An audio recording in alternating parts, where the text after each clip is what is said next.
Ever felt like a game was literally swallowing your life? Yeah, we've all been there. You tell yourself just one more match or one more pull, and suddenly the sun is coming up, your eyes are bloodshot, and your bank account is looking a little light. There's been a lot of debate over which titles actually have the potential to ruin lives. Today, we're looking at a specific list of games throughout history that have been at the center of that conversation. Let's get right into it. First up is Genshin Impact. Honestly, this could be considered the umbrella franchise for the entire genre if you're pointing at games that could cause legitimate harm and financial ruin. Gacha games are notorious for this because the addiction can reach a point where it literally destroys lives. The community even has a name for the players who spend massive amounts of money to stay ahead of everyone else. They're called whales.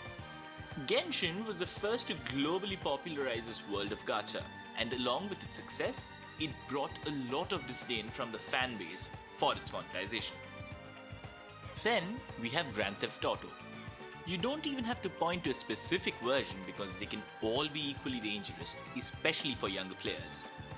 When we're kids, we don't always understand the gravity of how damaging morbid curiosity can become. Being able to just steal cars and run over people seems like harmless fun at first, but looking at it from an experienced perspective, the addiction to morbidity can ruin lives. The funny part? This usually happens because people don't play GTA the intended way. If you actually follow the story, there are some genuinely well-written characters underneath all that chaos. Next is Fortnite, which is arguably one of the most famous multiplayer games to have released in the past decade. It basically defined how a live service game should work and ushered in the era of game streaming. But it also brought out the worst sides of gaming addiction.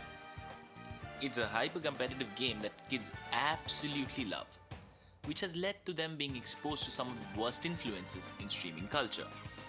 It was also one of the first major games to start mentoring kids from a very young age into a strictly competitive, gamer-first mindset. Before we move on to the next one, if you're finding this breakdown interesting, do me a huge favor.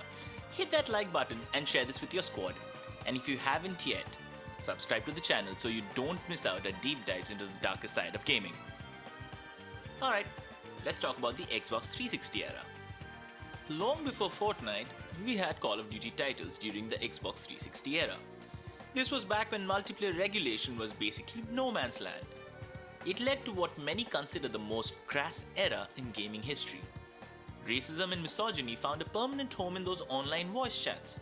You can still find traces of that influence in modern day social media. While it might not have directly ruined lives in the financial sense, it definitely shaped young minds in a very troubling direction. Then there's League of Legends. The addiction here goes hand in hand with games like Call of Duty when it comes to toxicity. But beyond the hostility in the chat, League again is hyper-competitive. A lot of people spend a huge portion of their lives chasing that esports glory. While being successful can be worth it for a tiny percentage of people, the rat race to become one of those champions can completely ruin a person's life if they don't make it.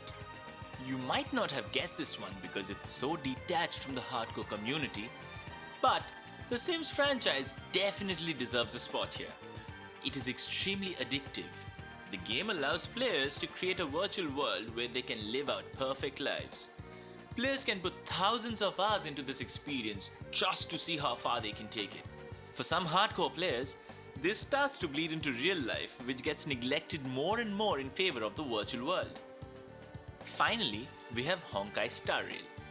Similar to Genshin Impact, this is another gacha game created by MiHoYo that can ruin lives through predatory practices. It produces a massive amount of whales who keep funneling money into in-game purchases. While it's separate from Genshin, it represents the same dangerous direction for the genre. Gacha gaming has the optimum potential to ruin lives if the addiction takes hold, and Star Rail is a prime example of where things are heading. At the end of the day, gaming is supposed to be an escape, not a cage. Whether it's the hunt for a digital rank or a $2,000 whale account, the line between hobby and hazard is thinner than we think. So, Which of these games has taken up the most of your life? Have they made it to the list? Or is it something that we've skipped entirely? Either way, let us know in the comments and maybe touch some grass after this video ends, yeah? Yeah, I'll be seeing you in the next one.